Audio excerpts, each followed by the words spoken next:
नमस्कार दोस्तों, बॉटनी बाला में आइए एक बार फिर से डिस्कस करते हैं कुछ प्रीवियस ईयर क्वेश्चंस जो बायोलॉजी से हैं और हिमाचल प्रदेश टैट जून 2022 में पूछे गए हैं। इस सीरीज़ में हम टैट के क्वेश्चंस को डिस्कस कर रहे हैं ताकि आने वाले जो भी एस्पायरेंट्स हैं जो हिमाचल प्रदेश टैट देने जा रहे हैं उनके लिए आसानी हो सके। ये प्रीवियस ईयर्स हम डिटेल में डिस्कस करेंगे ताकि जो क्वेश्चंस हम कर रहे हैं उसके इर्द गिर्द जो भी क्वेश्चन बन सकते हैं उनको हम आने वाले एग्ज़ाम में सॉल्व कर सकें, वहाँ पर हमें हेल्प मिल सके। लेकिन इसके अलावा ये वीडियोस जो हैं ये उन लोगों को भी हेल्प करेगी जो टीजीटी का एग्ज़ाम देने बैठ रहे हैं या एनवीएस और केवीएस जैसे इंपॉर्टेंट टीचिंग एग्ज़ाम्स को दे रहे हैं। एमएससी एंट्रेंस के लिए भी ये वीडियो आपके लिए बहुत ज़्यादा हेल्पफुल होने वाली है। अगर आप इस चैनल पर नए हैं तो इस चैनल को सब्सक्राइब कर दीजिए और बेल आइकन का बटन दबाइए ताकि नए वीडियो का नोटिफिकेशन आपको तुरंत पहुंचे। और अगर आप बहुत पहले से इस चैनल के साथ जुड़े हुए हैं तो मैं आपका धन्यवाद करती हूँ और आपसे रिक्वेस्ट करती हूँ कि आप इन वीडियोस को लाइक करें और शेयर करें उन लोगों के साथ जिनके लिए ये बहुत ज़्यादा बेनिफिशियल हो सकती है। चलिए बिना किसी देरी के स्टार्ट करते हैं आज का ये सेशन और पहला क्वेश्चन देखते हैं। क्वेश्चन कहता है which of the following is a bio fertiliser. Bio fertiliser कौन सा है इन ऑप्शंस में से? तो पहला ऑप्शन है माइकोराइज़ा, दूसरा है नाइट्रोजन फिक्सिंग बैक्टीरिया, तीसरा है नाइट्रोजन फिक्सिंग साइनोबैक्टीरिया और चौथा है ऑल ऑफ द अबव। इसका जो करेक्ट आंसर है वो है ऑल ऑफ द अबव। ये सभी जो ऑप्शंस यहाँ पर दिए गए हैं ये एक बायो फर्टिलाइज़र के एग्जाम्पल हैं। तो बायो फर्टिलाइज़र्स क्या होते हैं? बायो फर्टिलाइज़र्स यानी जीवित और जो फर्टिलाइज़र हैं उर्वरक या खाद हम इसे कहेंगे, एक किस्म से ये खाद हैं। ठीक है, तो फर्टिलाइज़र क्या होते हैं? ऐसी चीज़ें होती हैं, ऐसे कंपाउंड्स होते हैं जिसमें न्यूट्रिएंट्स प्रेजेंट होते हैं। कैसे न्यूट्रिएंट्स प्रेजेंट होंगे? जो प्लांट की ग्रोथ के लिए बहुत ज़्यादा इम्पोर्टेंट होंगे, वो न्यूट्रिएंट्स इन फर्टिलाइज़र्स से मिलते हैं प्लांट्स को। ठीक है, तो अभी यहाँ पर जो फर्टिलाइज़र दिए गए हैं ये बायो यानी लिविंग फर्टिलाइज़र्स हैं। ये प्लांट्स को किसी ना किसी तरीके से कोई ना कोई न्यूट्रिएंट जो है वो प्रोवाइड करवाते हैं। अब हम देखते हैं कि ये किस तरह से प्लांट्स को न्यूट्रिएंट प्रोवाइड करवाते हैं। जैसे सबसे पहले यहाँ पर दिया है माइकोराइज़ा। अब ये माइकोराइज़ा क्या होता है? माइको का मतलब क्या है? फंगस और राइज़ा का मतलब है रूट। तो ये जो है माइकोराइज़ा ये एक एसोसिएशन है, सिम्बायोटिक एसोसिएशन इसको हम बोलेंगे, जिसमें फंगस और रूट्स ऑफ हायर प्लांट्स के बीच में एसोसिएशन है। कैसी एसोसिएशन है? सिम्बायोटिक एसोसिएशन है। सिम्बायोटिक एसोसिएशन कैसी होती है? जिसमें दोनों जो मेंबर्स हैं उनको फ़ायदा होगा। ठीक है, अब दोनों मेंबर्स को फ़ायदा कैसे हो रहा है? ये फंगस जो है ये इन हायर प्लांट्स को प्रोवाइड करवाता है मिनरल्स और वाटर, और ये जो रूट ऑफ हायर प्लांट्स है ये इस फंगस को शेल्टर प्रोवाइड करवा रहा है। जैसे जो पाइनस है, पाइनस के जो ट्री हैं उन पर ग्लोमस नाम की स्पीशीज, ये जो फंगस है वो माइकोराइजल एसोसिएशन बनाती है। ओके, इस ऑप्शन के लिए इतना ही। नेक्स्ट ऑप्शन देखते हैं, नाइट्रोजन फिक्सिंग बैक्टीरिया। ऐसे बैक्टीरिया जो नाइट्रोजन को फिक्स करते हो। प्लांट्स जो हैं वो अपने आप बहुत काबिल नहीं होते हैं नाइट्रोजन को फिक्स करने के लिए, तो यहाँ पर जो नाइट्रोजन फिक्सिंग बैक्टीरिया है ये एटमॉस्फेरिक नाइट्रोजन को फिक्स करते हैं और प्लांट्स को देते हैं। सबसे अच्छा एग्जाम्पल तो हम जानते ही हैं, इसका एग्जाम्पल है राइजोबियम, जो कहाँ लेग्यूमिनस प्लांट के रूट्स में प्रेजेंट होता है। इसके अलावा एजोस्पाइरलम, एजोबैक्टर, एसिटोबैक्टर, ब्रेडीराइजोबियम, क्लोस्ट्रीडियम, ये कुछ एक ऐसे एग्जाम्पल हैं जो नाइट्रोजन को फिक्स करते हैं।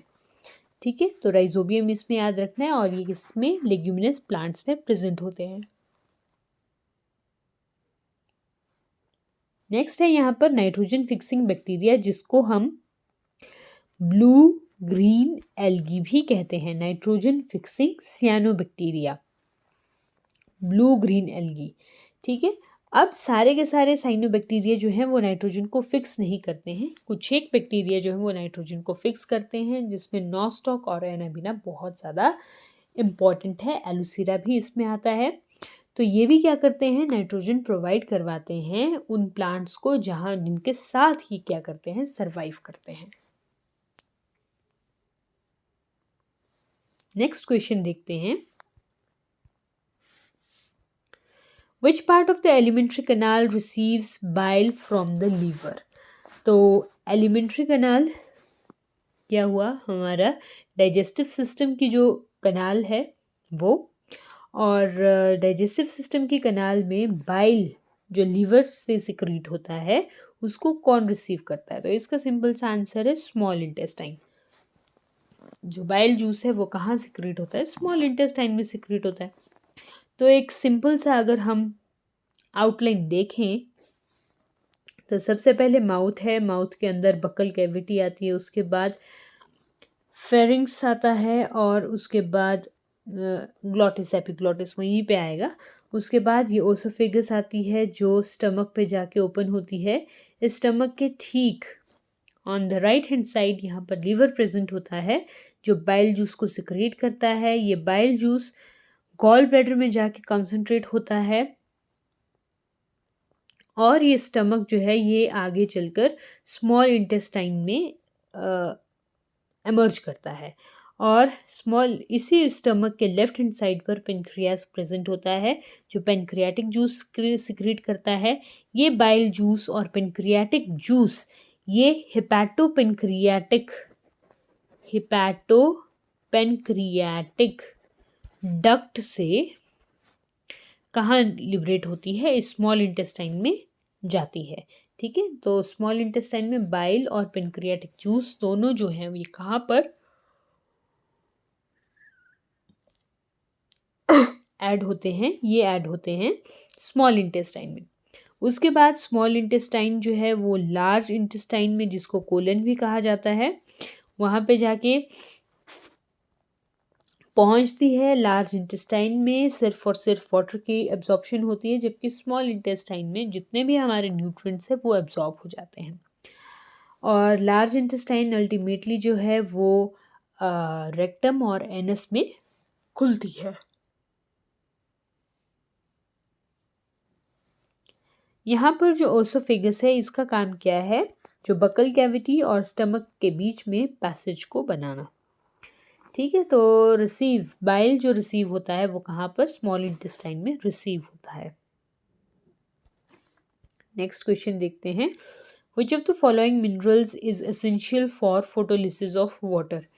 ये क्वेश्चन जो है ये हमने हिमाचल प्रदेश का जो TGT वाला प्लेलिस्ट है वहाँ पर आपको मिल जाएगा। 45 और 46 नंबर की जो वीडियो रहेगी, पार्ट रहेगा उसमें बहुत डिटेल में हमने इसको डिस्कस किया है। अदरवाइज़ यहाँ पर मैं आपको बता देती हूँ कि फोटोलिसिस ऑफ वाटर के लिए, है ना, पानी का जो फोटोलिसिस हो रहा है यानी थ्रू सनलाइट जो ये ब्रेक डाउन हो रहा है वाटर का, H पॉजिटिव और OH नेगेटिव आयंस, इस तरह से आप इसको लिख सकते हैं। या यहाँ पर H4 जो H पॉजिटिव आयंस वो बनते हैं और ऑक्सीजन का मॉलिक्यूल जो है वो यहाँ पे रिलीज होता है। तो ये जो फोटोलिसिस हो रही है in the presence of light होता है। ये वाटर जो टूटता है ये वाटर लाइट के प्रेजेंस में टूटता है, ऑक्सीजन यहाँ पर लिबरेट होती है, और ये फोटोसिंथेसिस का फर्स्ट स्टेप जो है वहाँ पर हम इसको जानते हैं। तो ये जो फोटोलिसिस है इसमें बहुत इंपॉर्टेंट रोल प्ले करता है मैंगनीज। मैंगनीज जो है ये बहुत इंपॉर्टेंट है फोटोलिसिस ऑफ वाटर के लिए। इसके अलावा ये जो मैंगनीज है ये नाइट्रेट रिडक्टेज का बहुत इंपॉर्टेंट पार्ट है। नाइट्रेट रिडक्टेज का बहुत इंपॉर्टेंट पार्ट है। ऑक्सिन जिसको इंडोल एसिटिक एसिड बोलते हैं उसके सिंथेसिस के लिए बहुत इंपॉर्टेंट है, क्लोरोफिल के सिंथेसिस के लिए बहुत ज़्यादा इंपॉर्टेंट है ये मैंगनीज। जिंक की अगर बात करें तो जिंक जो है Khaira disease of rice, Khaira disease of rice इसके लिए जाना जाता है। जिंक की कमी से ये रोग जो है वो प्लांट्स में होता है। इसके अलावा जो जिंक है ये ट्रिप्टोफैन की सिंथेसिस में बहुत इम्पॉर्टेंट रोल प्ले करता है, ट्रिप्टोफैन की सिंथेसिस में, और इसी ट्रिप्टोफैन से आगे चलकर इंडोल एसिटिक एसिड यानी ऑक्सिन्स जो हैं वो बनते हैं। ठीक है, तो जिंक क्या है, ट्रिप्टोफैन के सिंथेसिस के लिए बहुत ज़्यादा इम्पोर्टेंट है। इंडोल एसिटिक एसिड यानी ऑक्सिन्स की फॉर्मेशन के लिए बहुत ज़्यादा इम्पोर्टेंट है। कॉपर की अगर हम बात करें तो कॉपर जो है वो प्लास्टोसाइनिन का बहुत इम्पॉर्टेंट कॉन्स्टिट्यूएंट है और ये एक ऑक्सीडाइजिंग एंजाइम होता है। प्लास्टोसाइनिन जो इलेक्ट्रॉन ट्रांसपोर्ट सिस्टम है वहाँ पर यूज़ होने वाला एक कंपाउंड है। बोरोन की अगर बात करें तो बोरोन जो है वो प्लांट्स में पोलन जर्मिनेशन के लिए बहुत ज़्यादा इम्पॉर्टेंट रोल प्ले करता है। Okay, this question, next question is loop of Henley is found in. तो लूप ऑफ हेनले जो है वो कहाँ पर हमें देखने को मिलती है, लंग्स, लीवर, न्यूरॉन, नेफ्रॉन। तो लूप ऑफ हेनले जो है ये नेफ्रॉन का एक पार्ट है।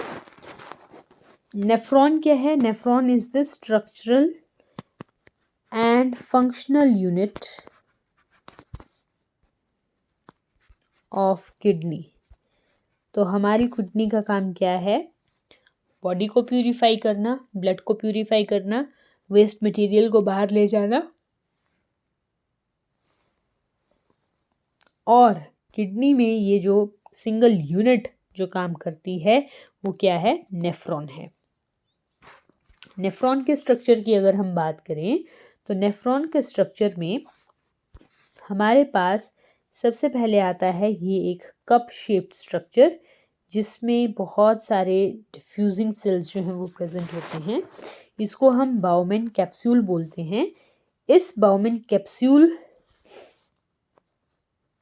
में ब्लड कैपिलरीज जो हैं वो प्रेजेंट होती हैं। ब्लड कैपिलरीज के एक गुच्छा जो है वो ब्लड कैपिलरीज का वो प्रेजेंट होता है और ये ब्लड यहाँ से आता है, एफरेंट और इफरेंट जो आर्टरी है वो यहाँ पर प्रेजेंट है।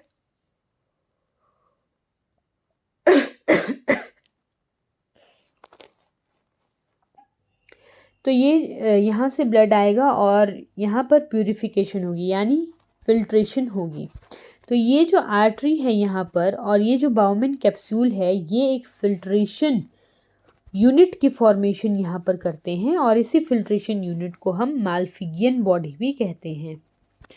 मालफिगियन बॉडी, मालफिगियन बॉडी जो है वो ह्यूमंस में प्रेजेंट है, सॉरी जो हमारे ममेलियन नेफ्रॉन है वहाँ पर प्रेजेंट होती है, और जो मालफिगियन ट्यूब्यूल है ये इंसेक्ट्स में प्रेजेंट होता है। तो दोनों में कंफ्यूज नहीं होना है।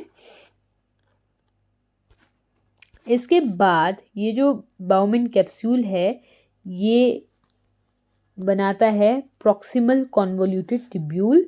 प्रॉक्सिमल कॉन्वोल्यूटेड ट्यूब्यूल जो है ये एंटर करती है लूप ऑफ हेनले में, जो एक लूप लाइक स्ट्रक्चर होता है जिसमें एक डिसेंडिंग लिम्ब होता है और एक असेंडिंग लिम्ब होता है, और ये फिर आगे चलकर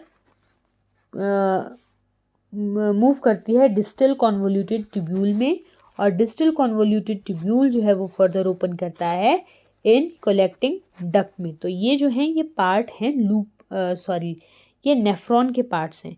तो लूप ऑफ हेनले ये वाला जो पोर्शन है ये किसका पार्ट है, इस नेफ्रॉन का पार्ट है।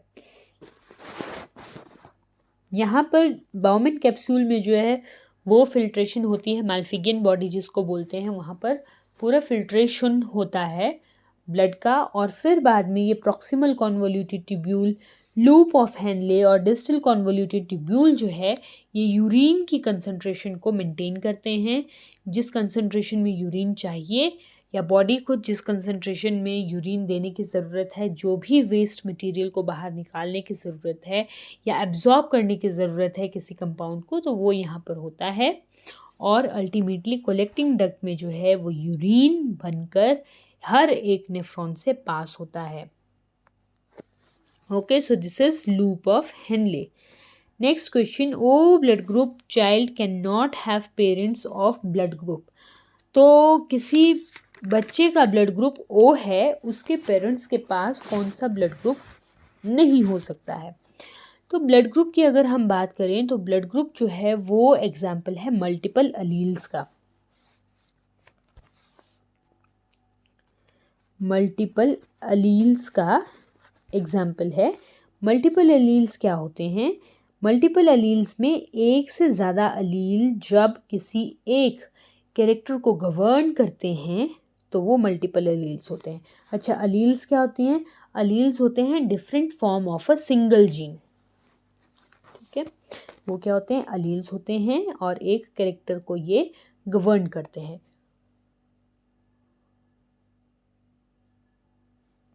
तो यहाँ पर अगर हम देखें तो ह्यूमन जो ब्लड है वहाँ पर ए अलील प्रेजेंट है, बी अलील प्रेजेंट है और एक आई अलील प्रेजेंट है। ए एंटीजन, बी एंटीजन और आई एंटीजन। ए और बी एंटीजन जो हैं ये शो करते हैं कोडोमिनेंस, और जो आई अलील है ये होता है रिसेसिव। डन। अभी यहाँ पर हम देखें तो जो बी ब्लड ग्रुप है, बी ब्लड ग्रुप की अगर हम बात करें तो बी ब्लड ग्रुप में दोनों अलील बी प्रेजेंट हो सकते हैं, डोमिनेंट, और ऐसा हो सकता है कि एक डोमिनेंट और एक रिसेसिव अलील जो है, डोमिनेंट बी अलील और रिसेसिव बी अलील, वो वहाँ पर प्रेजेंट हो। ठीक है, तो ये पेरेंट्स हो सकते हैं। अब अगर दोनों ही इस तरह के अलील हो दोनों ही इस तरह के अलील हों जहाँ पर एक डोमिनेंट और एक रिसेसिव अलील हैं, इस तरह के गैमीट्स हों, तो यहाँ पर जो चाइल्ड बनेगा उसकी प्रोबेबिलिटी है कि वहाँ पर ओ ब्लड ग्रुप बनेगा। जब दोनों रिसेसिव अलील प्रेजेंट होते हैं तो वो ओ ब्लड ग्रुप बनता है। ठीक है, तो यहाँ पर तो ओ ब्लड ग्रुप बन सकता है। दूसरे केस में ए और बी, तो अगर पेरेंट का ब्लड ग्रुप ए है और दूसरे पेरेंट का ब्लड ग्रुप बी है, तो हो सकता है कि इनके पास ये अलील प्रेजेंट हो और ये भी हो सकता है कि इनके पास ये अलील प्रेजेंट हो। सेम कंडीशन में ये यहाँ पर हो सकता है। तो अगर ये और ये कॉम्बिनेशन है पेरेंट का, तो इनका जो आगे प्रोजनी होगी उसका भी चांसेस हैं कि वहाँ पर ओ ब्लड ग्रुप हमें देखने को मिलेगा। थर्ड ऑप्शन देखते हैं। इन दो ऑप्शन में तो ओ ब्लड ग्रुप मिलेगा। O and O blood group में हम क्या देखते हैं कि मेल जो फादर है उसका ब्लड ग्रुप में रिसेसिव एंटीजन्स हैं और जो मदर है उनके पास भी रिसेसिव एंटीजन है। तो ये तो कंप्लीट है कि ओ ब्लड ग्रुप के अगर पेरेंट है तो उनका जो प्रोजनी होगी वो ओ ब्लड ग्रुप की ही होगी। यहाँ पर भी बन सकता है। तो ऑप्शन नंबर डी इस क्वेश्चन का करेक्ट आंसर है कि ए बी और ओ ब्लड ग्रुप अगर है तो वहाँ पे बच्चे का ब्लड ग्रुप ओ नहीं हो सकता है।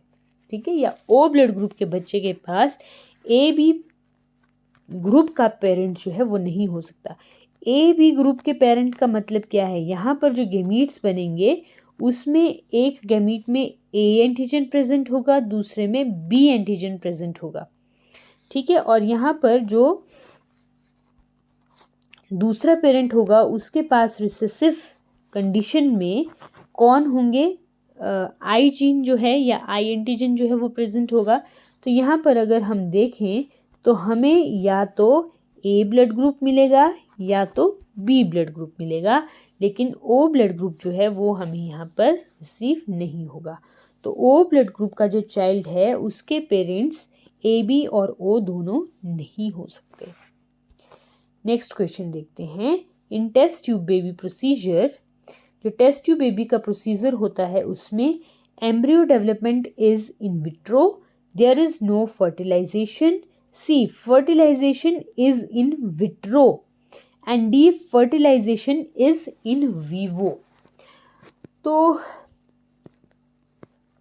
टेस्ट ट्यूब बेबी का प्रोसीजर अगर हम देखें तो टेस्ट ट्यूब का मतलब क्या है? टेस्ट ट्यूब का मतलब है लैब कंडीशन। लैब कंडीशन में जाइगोट की फॉर्मेशन करना, या जाइगोट की फॉर्मेशन जब हम लैब कंडीशन में कर रहे हैं तो उसी को हमने टेस्ट ट्यूब कह दिया है यहाँ पे, ठीक है। और फिर इस जाइगोट को वापस मदर में इंसर्ट कर दिया जाता है या एम्ब्रियो को वापस इंसर्ट कर दिया जाता है ताकि यूट्रस में फिर वो फीटस जो है वो बड़ा हो जाए, एम्ब्रियो से फीटस बने और फीटस से एक न्यूली डेवलप्ड जो ह्यूमन बीइंग है वो बन जाए। तो यहाँ पर अगर हम देखें तो यहाँ पर दिया है embryo development is in vitro. In vitro का मतलब क्या होता है? इन विट्रो का मतलब होता है लैब कंडीशन में, आर्टिफिशियल कंडीशन में। और इन वीवो का मतलब क्या होता है? नेचुरल कंडीशन में, ठीक है। तो in test tube baby procedure embryo development is in vitro, ये हो सकता है। देयर इज नो फर्टिलाइजेशन, ये तो पॉसिबल ही नहीं है, क्योंकि जब एनिमल्स में बेबी को प्रोड्यूस होना है तो वहाँ पर फर्टिलाइजेशन तो होनी ही होनी है। खासकर अगर हम ह्यूमन की बात करें तो without the matching, without the combination of male and female gamete there is no possibility of making a new human being. तो नो फर्टिलाइजेशन तो ये तो हो ही नहीं सकता है। Fertilization is in vitro, in vitro fertilization होती है।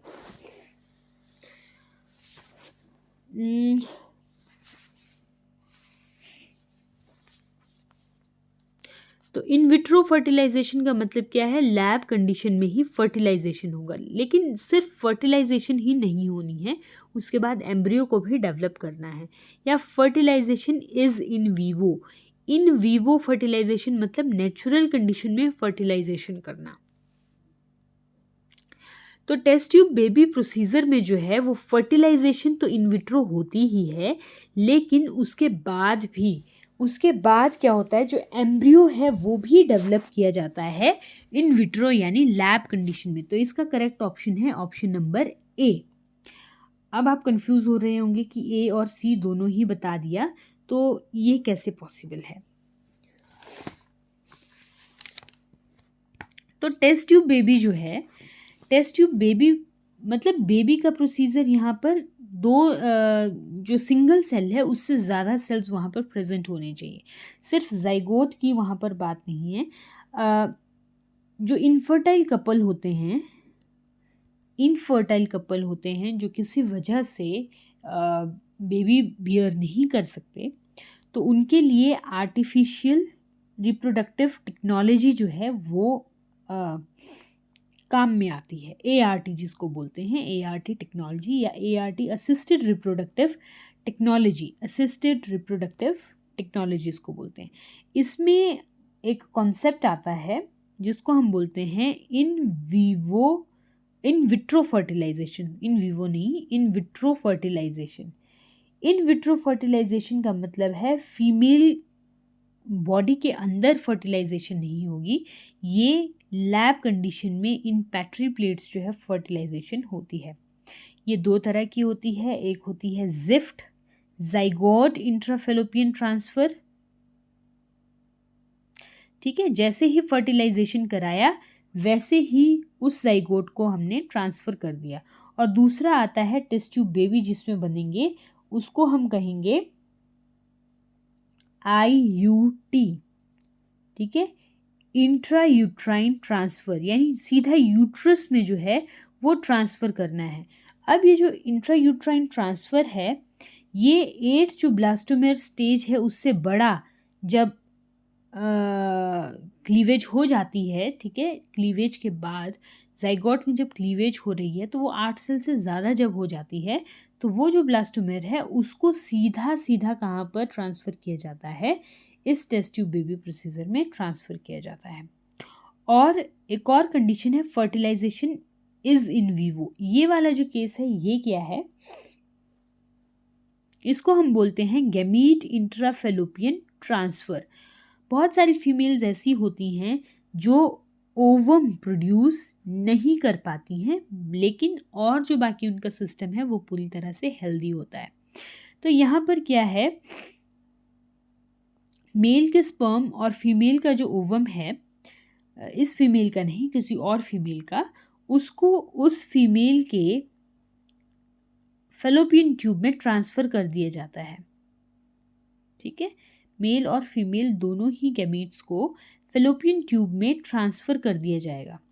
अब यहाँ फेलोपियन ट्यूब में क्या है, in vivo condition, natural condition है जहाँ पर फर्टिलाइजेशन होने दी जाती है और अल्टीमेटली ये जो प्रोसेस है वो बिल्कुल नेचुरल प्रोसेस की तरह ही यूट्रस में जाके इम्प्लांट होता है खुद ही, और जो फर्दर डेवलपमेंट है प्रेगनेंसी की वो वहाँ पर होती है।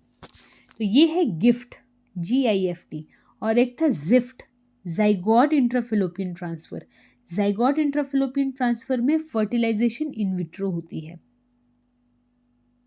ठीक है, और टेस्ट ट्यूब बेबी प्रोसीजर में जो एम्ब्रियो का डेवलपमेंट का एक प्रोसेस है वो पूरा का पूरा ही कैसा होगा, इन विट्रो होगा, और वहाँ पर 8 जो ब्लास्टोमेयर्स हैं उससे ज़्यादा सेल्स जब एम्ब्रियो में बन जाते हैं उनको फिर ट्रांसफ़र किया जाता है into the mother uterus.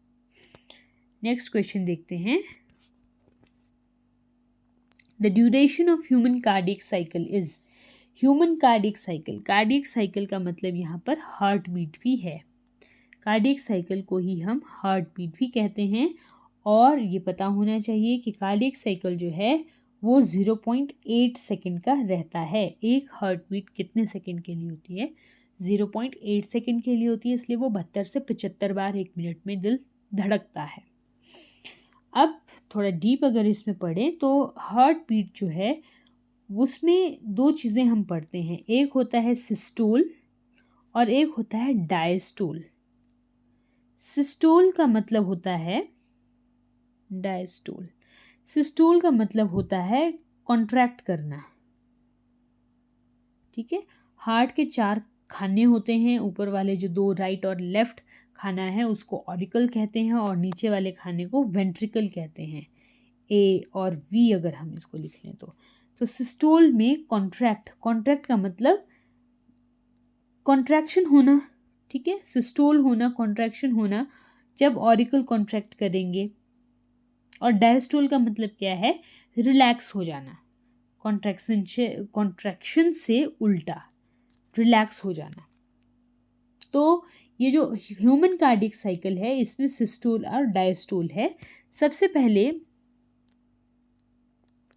Atrial systole, atrial systole का मतलब क्या है, जो 0.3 सेकेंड्स के लिए रहती है। एट्रियल सिस्टोल, जो एट्रियम है दोनों ऊपर वाले खाने हैं वो कॉन्ट्रैक्ट करते हैं, ठीक है। और दूसरा है ventricular systole, ventricular systole sorry atrial systole 1 second 0.1 second के लिए और वेंट्रिकुलर सिस्टोल 0.3 सेकेंड्स के लिए रहता है सिस्टोल, ठीक है। और इन दोनों के इतर होता है कार्डियक डायस्टोल, पूरा का पूरा हार्ट जो है वो रेस्ट करता है, ठीक है, कॉन्ट्रैक्शन से उल्टा रिलैक्सेशन की तरफ आता है और ये रहता है 0.4 सेकेंड के लिए। तो 0.1, 0.3 और 0.4 सेकेंड, ये टोटल कितने हो गए, 8 सेकेंड हो गए, सॉरी 0.8 सेकेंड हो गए। तो ये क्या है, एक हार्ट बीट या एक कार्डियक साइकिल है। Next, last but not the least of this session, initiation codon for photosynthesis protein synthesis are, initiation codon for protein synthesis are. तो जो प्रोटीन की सिंथेसिस होती है उसमें जो इनिशिएटर कोडोन होते हैं वो कौन से होते हैं? ऑप्शन दिए गए हैं U U U G G G, A U U A U G U G, लेकिन ऑप्शन डी इसका करेक्ट है, जी यू जी और ए यू जी। इसको याद रख लेना है जी, ठीक है, जी यू जी ए यू जी। अब ये जो ए यू जी कोडोन है ये कोड करता है सिर्फ और सिर्फ मिथ्योनिन के लिए। इनिशिएटर कोडोन है, कोड करता है मिथ्योनिन के लिए। जीयूजी जो कोडोन है ये वैसे तो वलीन के लिए कोड करता है, ठीक है, लेकिन अगर इनिशियल साइट पर होगा कोई भी जो प्रोटीन की सिंथेसिस होनी है, वहाँ पर जो जेनेटिक कोड प्रेजेंट है एमआरएनए में, अगर वहाँ पर सबसे पहले जीयूजी प्रेजेंट है तो ये भी किसके लिए कोड करता है? मिथ्योनिन के लिए कोड करता है, सबसे पहले अगर प्रेजेंट होगा। बट अदरवाइज इन बिटवीन अगर ये है तो ये वलीन के लिए कोड करता है।